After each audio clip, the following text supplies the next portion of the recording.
자, 국민의힘 얘기도 한번 해보겠습니다. 자, 국민의힘 보세요. 전당대회.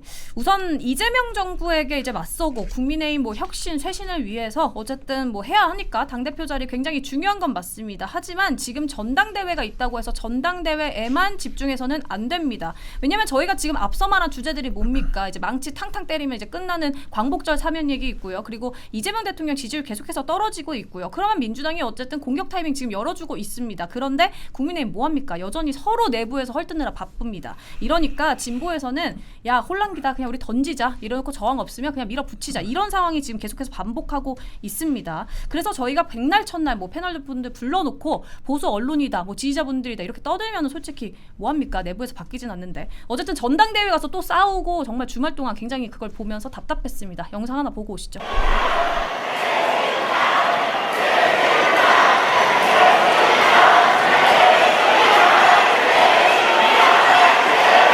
여러분, 저기 나와 있는 전환기 씨 같은 부정선거 음모론에 빠지고 계엄을 개복력이라고 정당화하는 저런 사람들과 어떻게 같이 투쟁할 수 있습니까?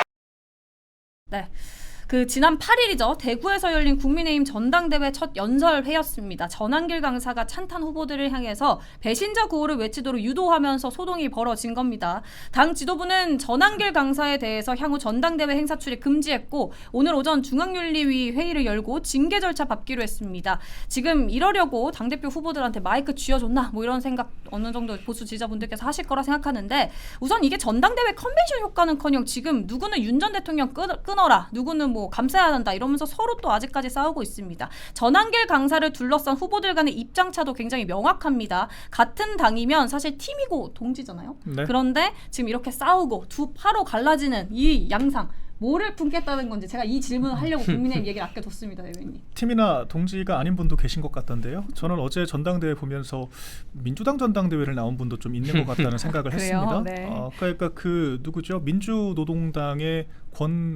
권구용이었나요? 이번에 대선 후보자. 네, 뭐 이제 권영국. 네. 권영 죄송합니다. 네. 권영국. 대선 후보자. 예, 권영국. 이번에 그 권영국 후보자를 딱 연상시키는 그런 식의 화법과 논리를 가진 후보가 있더라고요. 저도요, 소름. 누구라고는 지칭하지 않겠습니다. 네. 예, 그래서 아니 우리 전직 대통령과 국민의힘에 대해서는 뭐 극우가 어쩌고 양아치가 어쩌고 온갖 그 악담을 퍼부었는데 정작 민주당과 이재명 대통령에 대해서는 한마디를 못하더라고요. 한마디를 못하는 걸 넘어서 5년 뒤에 재판을 받게 해야지 그게 국정의 안정을 위해 필요하다. 민주당 패널들과 똑같은 논리를 설파를 하는 걸 보니까 당대표 선거가 아니라 다른 목적을 가지고 나온 것이 아닌가라는 생각이 다른 목적 저는 뭐예요? 뭐 글쎄 뭐 알 수 없죠. 뭐 소구하고자 하는 사람들에게 좀 필요한 메시지를 지금 하신 거라고 봐야겠죠. 그리고 저는 이 당의 문제가 당정 관계를 파탄에 이르게 한 내부 총질 세력이 비상계엄을 매개로 마치 자기들이 개선 장군인 것처럼 행세하면서 개혁 세력을 자처하는 것이 우리 당 문제의 본질이라고 생각을 합니다. 제가 왜 당정관계 파탄 세력이라고 하냐? 결과적으로 민주당은 대통령을 꺾기 위해서 정말 온갖 논리들을 동원해서 억가를 하는 거예요. 당연히 저희는 대통령을 지켜야만 정권을 지키는 겁니다. 대통령이라고 하는 존재 그 자체가 중요한 것이 아니라 대통령이 있어야 여당인 거예요. 그런데 맞아요. 그 대통령과 더 각을 세우고 오히려 민주당을 지렛대 삼아서 공격한 사람들이 있었잖아요. 그런 사람들이 계엄을 유발했다라고 하는 표현이 이상한 표현이 아니에요. 우리가 100명만 똑바로 모여 있어도 개헌 저지선을 지킨다라고 하죠. 대통령의 제2요구권까지 해서 특검이고 탄핵이고 다 막을 수 있습니다. 물리적으로. 왜 못 막았습니까? 그 8명, 9명 알량한 이탈표를 가지고 협박질을 했던 그런 부적절한 내부 총질 세력이 있었기 때문이에요. 그런데 그런 사람들이 정작 비상계엄이 터지니까 피해자 코스플레이를 하면서 우리야말로 개혁 세력이다라고 얘기를 하고 있잖아요. 그런 사람들에게 아무런 단죄를 못했기 때문에 전 이 당이 무너지고 있는 거라고 생각을 합니다. 아니 상벌이 없잖아요. 잘한 사람 상 줘야 되는데 아니 김상욱 같은 어디 뜨내기들이 얼치기들이 들어와서 공천을 받았는데 심지어는 우리 김상욱 징계 한 번도 못했습니다. 지금 민주당 가서 오늘 아침 라디오 보니까 윤미향 씨 알고 보니까 괜찮은 사람이더라. 그런 얘기를 그래요? 했더라고요.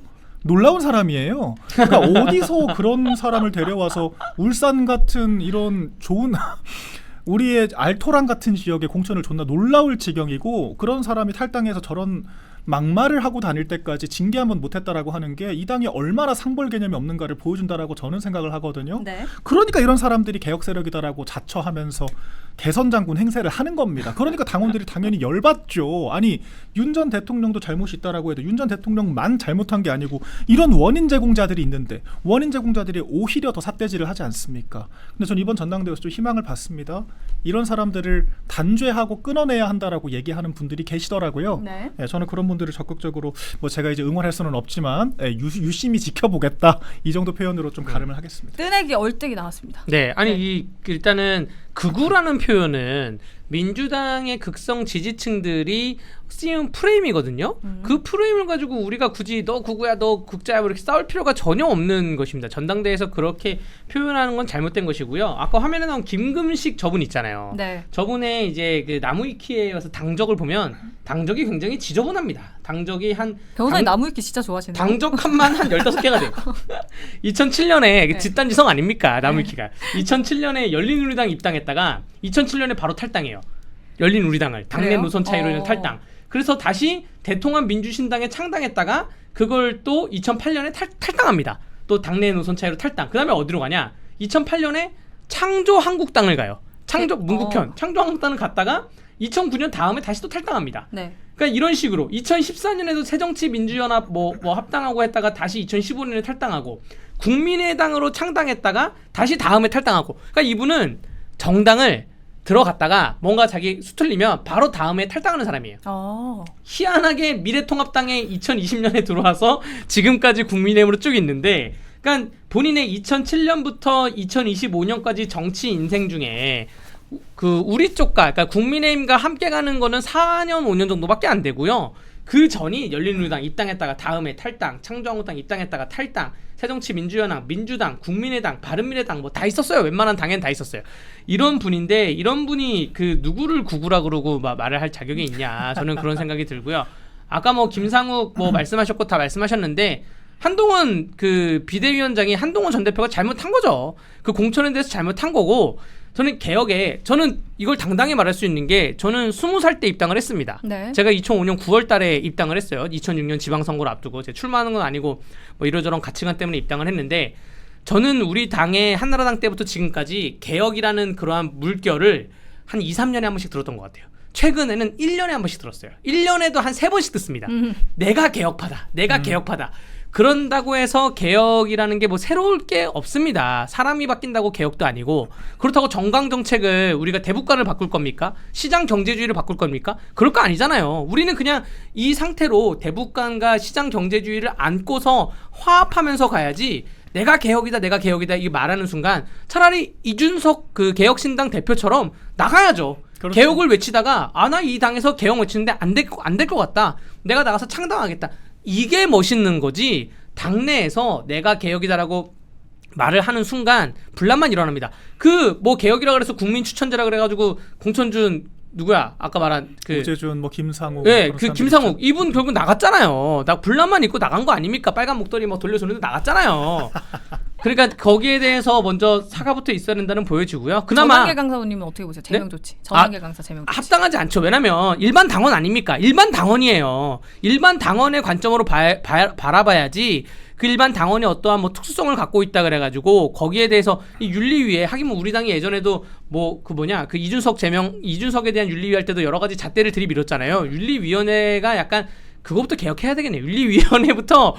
윤리위부터 선례를 만들어서 개혁을 해야 되는데 전환길 일반 당원입니다. 일반 당원에 대해서 발언에 대해서 제명 조치를 한다 그러면 어떠한 당원이 민주적으로 발언을 하겠습니까? 우리 민주정당인데 유연성을 다만 갖고 이제 바라봐야죠. 선동을 해서 그러면 배신자라고 이제 그렇게 좀 선동을 한 행위에 대해서는 윤리위원회가 좀 안 된다고 보는 거잖아요. 네. 근데 그거는 좀 어떻게 보세요? 아닙니다. 그것도 일반 당원으로서 인정해줘야 된다고 만약에 보시는 거예요? 만약에 그 일반 당원 제가 만약에 전당대회 갔어요. 제가 누굴 보고 마음에 안 들어서 야 내려와 배신자 이런 거에 대해서는 제가 선동한 겁니까? 아니죠. 제 의견을 말한 것이죠. 옆 사람들이 뭐 따라하는 거야 뭐 저의 지지자가 있으면 그렇게 치는데 이거 이번 전당대회 말고 예를 들어서 공천 시즌이 되면 당 사무실 앞에서 엄청 싸웁니다. 그리고 심지어도 여러 가지 많이 싸워요. 이런 게 그동안 엄청 많이 있었는데 왜 유독 전환길만 가지고 갑자기 그것도 제명이라는 얘기까지 꺼내냐. 이거는 민주당도 그렇고 국민의힘도 그렇고 당내에서 서로 손가락질하면서 싸우는 거는 매 지방선거 공천, 총선 공천, 전당대회 또 혹은 아니면 아니 저희 예전에 친이 친박 때는 패싸움도 많이 했어요. 그 친이 친박의 대선 경선 때 패싸움 많이 하고 제가 기억했을 때 그 치열했던 게 그 이명박 대통령 당선되고 나서 그 다음 전당대회 때 홍준표 당시 후보자와 원희룡 후보자는 전당대회 저런 그 장소에 가잖아요. 타워 크레인이 두 개가 이렇게 서져 있고 무슨 뭐 씨름 선수들 같은 사람들 와가지고 그래요? 엄청나게 뭐 몸싸움 으쌰으쌰하고 막 했습니다. 그러면서도 다 꽹가리 치고 축제처럼 놀았던 거예요. 저건 애교다 이렇게 보시는 거예요? 그렇죠. 제가 보기에는 그리고 이런 게 있습니다. 자, 우리가 대선을 앞두고 싸우는 거잖아요. 네네. 이러면 이거 문제가 돼요. 분란이에요. 지금 대선 졌잖아요. 대선 지고 새롭게 태동하려면 싸워야죠. 서로 으쌰으쌰하고 그렇죠. 싸워야지 이게 바람직한 모습이지. 만약에 당장 다음 달에 대선이 있는데 우리가 서로 싸운다? 총선인데 싸운다? 그러면 이게 문제가 되는 거고 한숨 나오는 거고 내년 지방선거 아닙니까? 아직 1년 남았는데 지금은 싸워야 될 때요. 당내에서 으쌰으쌰 싸우는 건데 이걸 가지고 윤리위에서 제명하겠다. 이거 굉장히 옳지 않고 그리고 다시 한번 또 말씀드리면 전당대회 당대표가 바뀔 거 아니에요. 네. 당대표가 바뀌면 윤리위에 대한 인선 다시 새로 할 건데 그렇죠. 그래 지금 뭐 송원석 원내대표가 해봤자 무슨 의미가 있겠어요. 전 그렇게 생각합니다. 그 윤리적으로 법적으로도 문제가 없으니까 전혀 뭐 문제될 게 없다. 없다. 제가 예. 조금 첨언을 드리자면 윤리위도 윤리위인데 일단은 당무감사위원장부터 빨리 바꿔야 될 것 같아요. 저는 저번에 후보 교체 당무감사 할 때 굉장히 놀랐습니다. 어떻게 저런 생각을 하실까? 불법이라는 표현까지 쓰더라고요. 본인이 판사인가요? 한동훈 전 대표가 참 대단한 사람을 임명을 했다 이런 생각이 들었고 멀리 갈 것도 없이 우리가 지난 전당대회 한동훈 대 원희룡 전 장관이 경쟁을 했을 때도 의자까지 들고 난동을 부리는 사태가 있었습니다. 그때 경찰 입건까지 됐었어요. 그런데 그 정도의 좀 육탄전이 있었음에도 불구하고 제명 안 했습니다. 그러니까 우리가 선관위 차원에서 뭐 출입을 금지시킨다라고 하는 등의 조치는 있을 수 있는데 당원 자격 박탈이라고 하는 것은 당에서 할 수 있는 최고 수위의 징계라고 할 수 있거든요. 그러니까 그런 조치를 하겠다라고 하는 것은 좀 지나치게 경솔하다라고 생각을 해요. 그리고 지금 사태를 보더라도 김근식 후보자도 도발 행위를 먼저 했습니다. 그러니까 쌍방과실이 있는 거예요. 이런 부분들에 대해서 왜 언급을 안 하는가 의구심이 들고 쌍방과실이다. 제가 100번 1000번 양보해서 김상욱 같은 사람들 징계를 했다라고 하면은 이해를 하겠어요. 그런데 내부 총질 해당 행위하는 사람들 지금까지 전부 다 방치했으면서 전환길 씨에 대해서만 과도한 잣대를 들이밀면 그것을 과연 당원들과 국민들께서 받아들일 수 있을까 이런 의구심이 좀 들고요. 그리고 저희가 좀 단어 정의를 조금 본론으로 돌아와서 다시 해야 될 것 같아요. 개혁이다.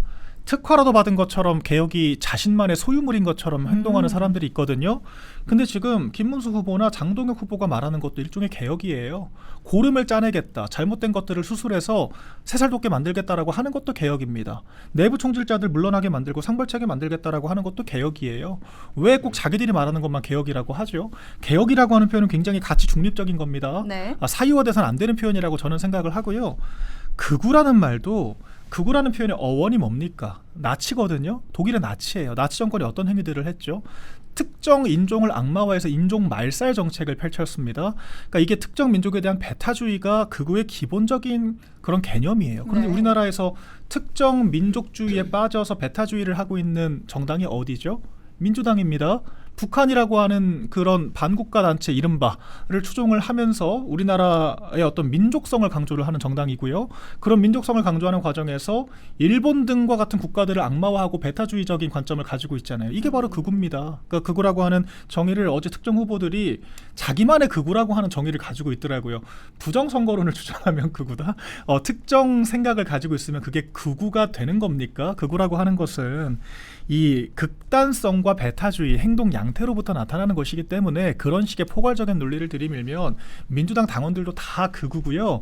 이런 식의 표현을 남발하는 것은 적절치가 않고 더더군다나 그것이 상대 진영이 강화하고자 하는 프레임에 동조하는 것이라면 더더욱 적절하지가 않죠. 제가 이렇게 같이 고립적으로 논평하는 이유는 이건 전당대회랑 전혀 무관하게 당의 자해 행위를 하는 것이기 때문에 맞지 않다라고 보는 것이고 제가 단호하게 말씀을 드리는 겁니다. 알겠습니다. 그 네. 전환길 그 당원 그 제명을 하면 그렇다 그래서 선동을 못 합니까? 지금 선동한다 그래서 제명한다는 건데 그 법률상 그 체육관 안에만 못 들어가는 거지 그 밖에서는 소리 지를 수도 있고 방송도 할 수 있고 좀 정치를 좀 대범하게 좀 미래를 좀 바라보면서 윤리위가 결정을 내렸으면 좋겠습니다. 진짜 중요한 거라 좀 짧게만 네, 30초 말씀드리면, 드리겠습니다. 근데 전한길 씨가 그거는 좀 잘못이 있어요. 원래 비표를 못 받은 건데 부정하게 들어온 건 맞더라고요. 그러니까 이거는 조금 문제가 될 수 있습니다. 그러니까 언론 자격이라고 하는데 우리가 좀 특정 레거시 미디어한테만 제한적으로 비표를 줬기 때문에 그래요? 이런 문제는 그럼 좀 잘못했네, 저희가 그거는. 좀 지적을 할 수 있고요. 잘못했네. 선관위 차원에서 제지가 좀 필요한 부분들이 있고요.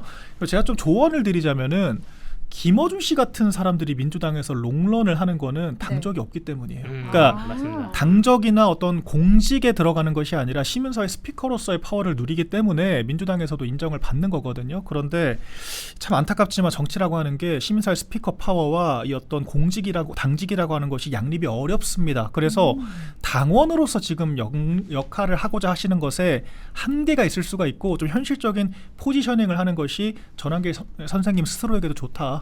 이런 말씀도 드리고 싶습니다.